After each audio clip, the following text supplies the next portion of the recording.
We've seen Sherman be officially released and now signing with the 49ers. We've seen Richardson go to, I believe, the Redskins.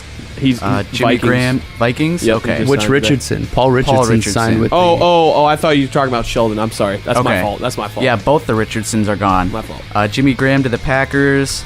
They've released Jeremy Lane, Deshaun Shedd, Thomas Rawls, and they're reportedly discussing with some teams about possibly trading Earl Thomas now. Mm-hmm.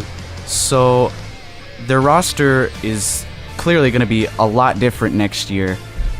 What are your guys' expectations for, I guess, the rest of this offseason and next year? I guess I've always kind of seen Pete Carroll and John Schneider as winners and guys that are going to find a way to put a team together that will compete.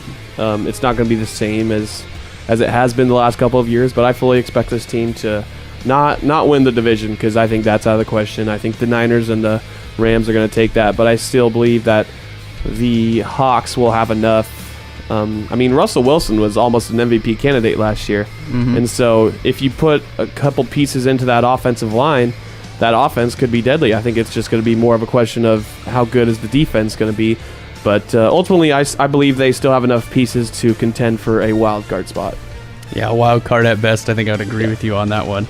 The Richard Sherman stuff to me has been the most entertaining. Yeah, I think in my mind when I heard that they were going to release him, I was like, that's going to go down to the 49ers just because. And it's literally like he did that. Yeah. And he's been making comments all week long. Yep. And for me, it's like, okay, this is fun because, like you said, DJ, a wild card spot is what the Seahawks will probably be playing for. Right now, the NFC West belongs to the Los Angeles Rams. Yep. And it will for the next 2, 3, 4 years. Yeah. Just like it did for the Seahawks as long as Goff has his rookie contract.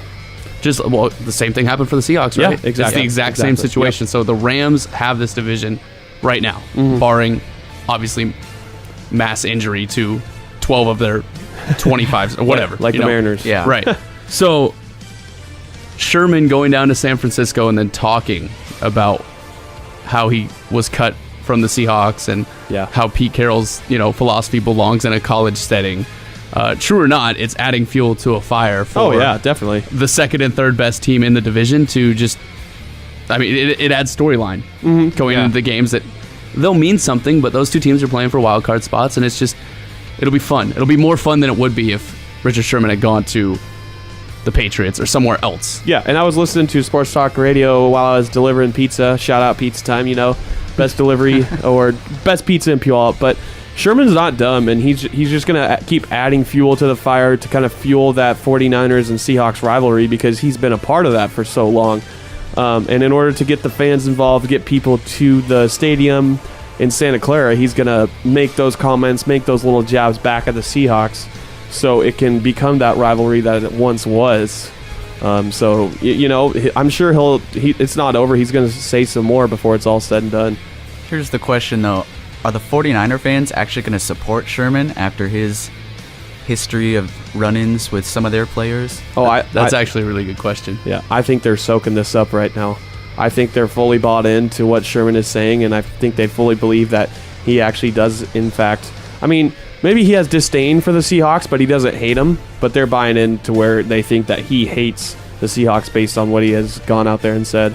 To me, this is almost like if Tom Brady were to come to the Seahawks and I can't stand Brady. Yeah. And the Seahawks are my team. I don't know that I would be able to cheer for Brady. I would still cheer for the team, but I don't know that I could actually bring myself to cheer for a player who I've been cheering against for that many years. No, this has been part of the conversation all week long, though, since he signed with the 49ers. It's like you have some people up here saying, I'm rooting for Richard Sherman. I'm rooting for him to pick off Russell Wilson. Well, what are you then if you're cheering for, your team to get beat by a guy who... Are you a Richard Sherman fan? Yeah. Or are you a Seahawks fan? Like, that's part of it. And you could say the same thing about the 49ers. 49er fans, like you said, Seth, will they support him? Probably. Yeah. But it's just interesting. It's an interesting dynamic that we're all going to be paying attention to for a long time. Yeah, and definitely. He has a lot of family and friends down there, too. Let's not forget he went to Stanford. Right. And so he's going to have those people, the Stanford fans, kind of hopping on the bandwagon. Even though they probably hated him before, they'll probably hop on that bandwagon for the 49ers and start cheering for him. I just don't think as a sports fan, you can want, if you're cheering against Richard Sherman, you're wanting your team to fail. And I think you have more allegiance to the team rather than to the players. Right. So I would say that they're going to, even though they may not want to, they're still going to root for him because they want the Niners as a whole and as a team and as an organization to win. Yeah. It's interesting. Yeah. It's definitely different. It definitely is. So, where do you guys see the Seahawks finishing this next year as far as like wins, losses? You guys mentioned possibly as a wild card spot, but where do you guys see them being next year? Oh man,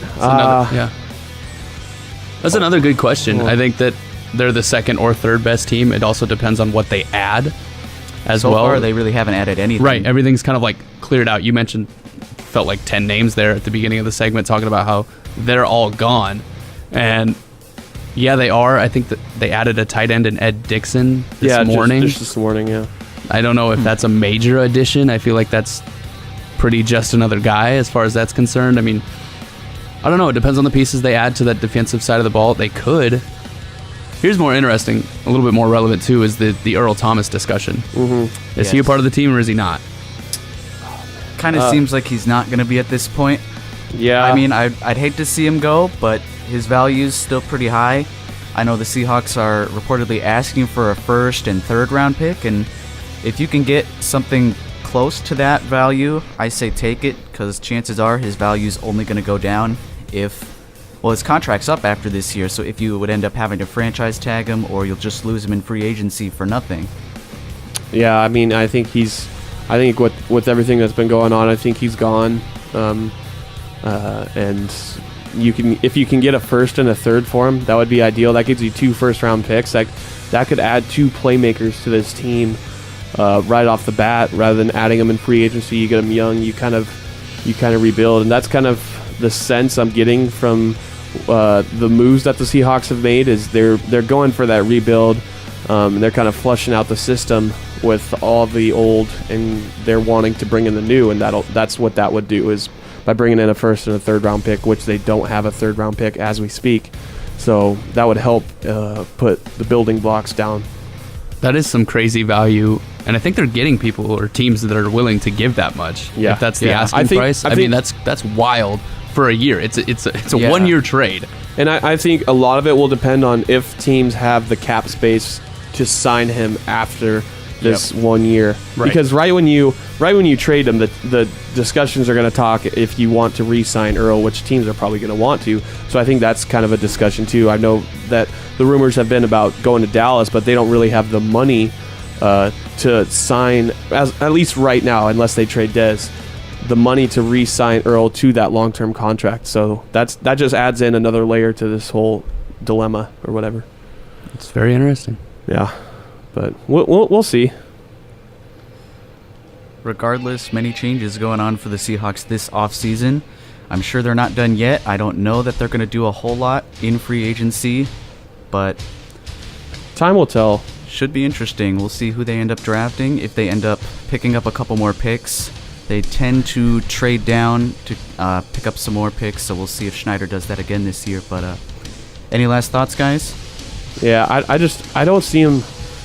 The reason I don't see him trading down this year is because they're in such a unique position. Like Schneider and Carroll have never had to do this in their era here at PLU. Well, not PLU. In Seattle. That would be something. Yeah, that would. In Seattle, because they've always had those main staples on the defense and main staples, well, kind of on the offense. But so I think that's kind of always allowed them to trade down and get kind of that, not kind of a lower tier player or get more picks.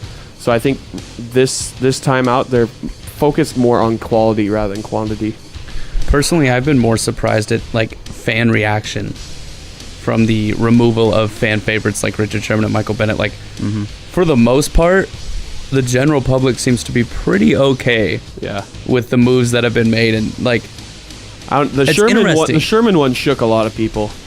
But it hasn't been bad. Yeah. I mean, it's just been like, oh, okay, well, I guess it was time for that to happen. Like, no one's reacting in a way that's over the top. like Seahawks fans kind of tend to be. Yeah. Tiptoeing through that sentence. It'll but be yeah. interesting to see if they are able to fill up the stadium like they have been the last couple years, because I've heard of some people saying like, oh, this is bull crap, I'm going to give back my season tickets because they haven't shown any allegiance to Sherman, and I'm just like, that's an overreaction. That just proves that, I mean, I'm a Seahawks fan, but there are so many bandwagon Seahawks fan out there. Let's be real. Yeah.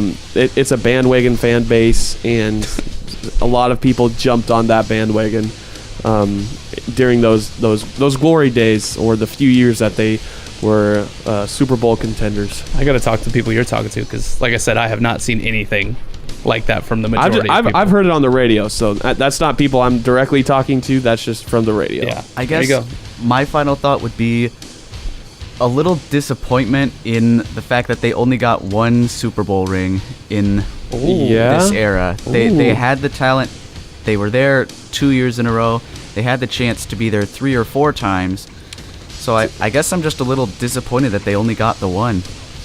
I think that's a good point. I wouldn't say disappointed, but what's a less harsh word? Because when I think of disappointed, I think like my parents looking me in the eye and saying, "I'm disappointed in you." Yeah. Bummed. I would say bummed, because I definitely think they had the talent to win, back to back. And after they won that first one, I was like, "Oh, all right, here we go." Like, there was talk of a dynasty. There was talk of 3 or 4 Super Bowls. And you're right, we only got one. So, I don't know. We'll see.